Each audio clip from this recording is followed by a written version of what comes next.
Hi,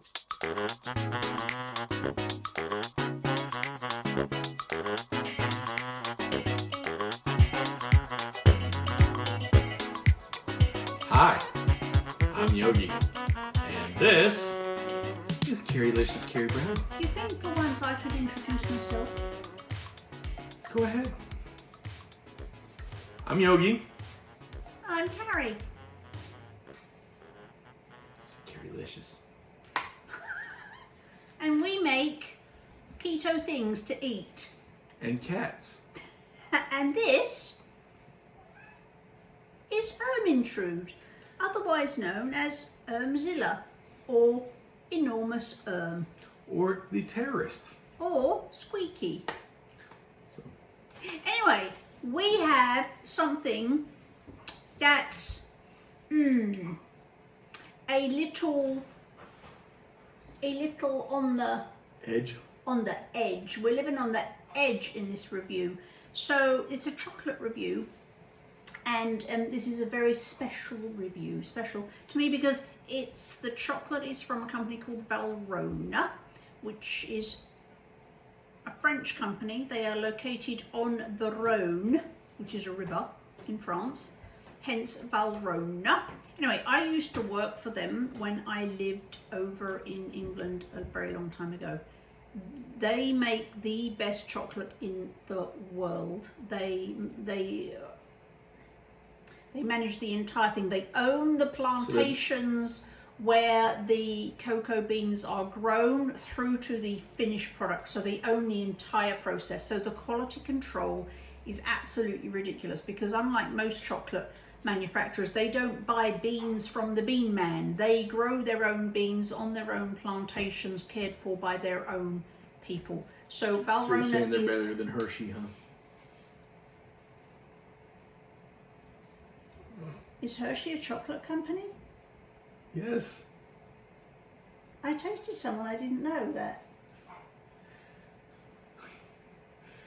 Zing. Okay, so VALRHONA. Anyway, so the reason this is a little grey, because the quality, this is the best chocolate in the world, VALRHONA. However, the reason this is a little on the edge is because this is not 100% chocolate.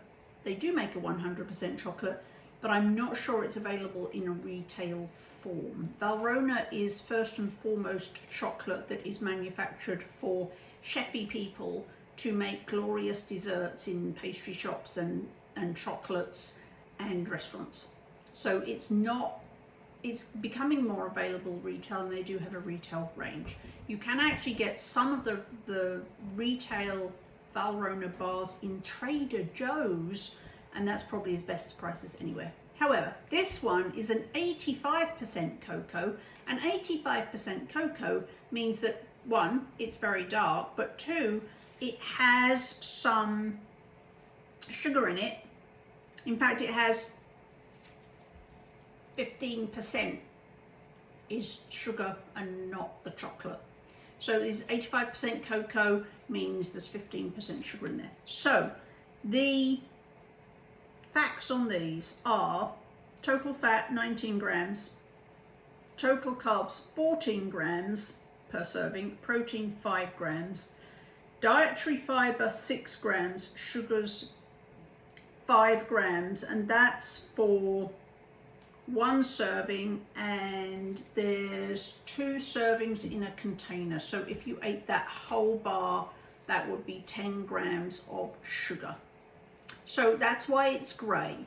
But for those of you who, I know there's a lot of people who their little treat is like one little square of, say, Lindt dark chocolate 85 or 85%, one of those things. So the reason we're reviewing this is really for those people who do the Lindt 85% or some other of the super dark chocolates.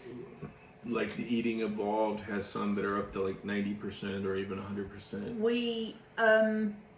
That's why we're reviewing this really for those. So if you are an absolutely hardcore black and white sugar, even 1 gram of sugar will not pass my lips ever, then this review isn't for you. Thank you for swinging by, and we'll talk to you in the next review. But for those of you who like a square of chocolate, this stuff is fantastic, which is why we're telling you about it. And you notice I'm not touching the package because if I touched it, I'd probably lose a finger. Or your head. This is not cheap. As I say, it's probably most cost effective at Trader Joe's. It's not cheap. But then, you know what? Typically in life, you get what you pay for. Well, the fact that it isn't cheap either would make you probably ration it a little bit more and stay within macros by not eating a whole lot. Strangely enough, even though I have been kissed by the head pastry chef at VALRHONA, whose name is Frederick Bow, and I swear I didn't wash for a week.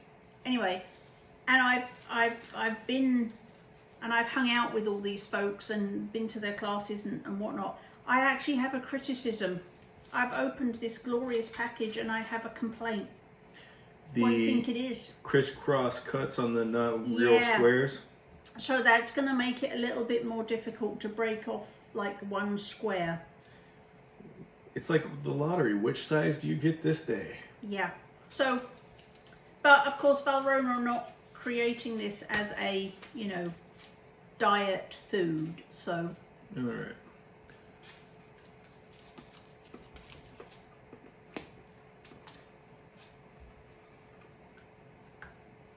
This is very nice. It is not really sweet. Has almost an espresso chocolate type taste with a little bit of bitterness to it. Very creamy though. A lot of dark chocolates that I've tasted that from the US have almost a waxy mouthfeel. Or crumbly. Or they're crumbly. And this is very creamy. And it does remind me a little bit of, I mean, definitely chocolate. You're getting the chocolate, but it does remind me a little bit of that smokiness of like an espresso or something like that. It is a little bit. It has got a kind of a smoky, but with VALRHONA, that is all from the beans. There's nothing else in here. I didn't read you the ingredients. Ingredients are cocoa beans, sugar, cocoa butter, emulsifier, which is lecithin, and natural vanilla extract.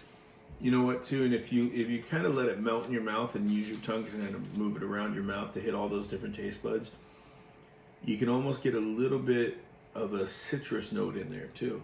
But there's no flavorings in there. The notes that you get are from the beans themselves. So VALRHONA don't just use any old bean. They specifically grow very specific beans, very specific like little sections of beans, and they blend them in a way for each of the different types of chocolate that they make. I was doing a little Amazon tour on these guys too while I was looking for a VALRHONA bar to buy. And they have several, they do sell in bulk the little, almost like a pastel, but I forgot the name of what they called them, which are they had some that were 100%, but they had, each of the chocolates from the different regions had a different name, but they also had a different tasting description on them. Yeah. And they apparently grow chocolates in several different regions, but keep it single source one bean to create these unique flavors to them. Yes. And also the pastille that you're talking about. Yes, that was it. Are designed for cooking. They're not designed for eating. It's not you can eat them, but they're designed as a baking product. Now, those pastilles, I have to tell you, some of them were like $100 and something per bag, and it was like 2 pounds or something like that. It was. VALRHONA is not cheap. It is not. The retail bars are nowhere near that price. They're perfectly reasonable at Trader Joe's. So if we will link below to this specific product that we're trying here, But if you do have a Trader Joe's near you, you might go there. I don't think they have this particular one there. They might do, but any VALRHONA chocolate is going to taste absolutely fantastic, and it's almost certainly going to be the best chocolate you've ever tasted. So, a little tasting hint too, if you really want to savor this thing. The one thing that I noticed is if you let it melt in your mouth, like I was saying earlier, the flavor will actually change on you a little bit. You'll still get that smoky note, but you get almost a little bit of a citrus kind of. I sound like I'm trying to taste wine here, and I'm not that kind. I'm a trucker, guys. But you get a little fruity notes to it. It's you're citrus. not a normal trucker. You're not normal. You're not the average trucker. Who knows what that is? All right. I think we should have one last piece. Cheers. Cheers.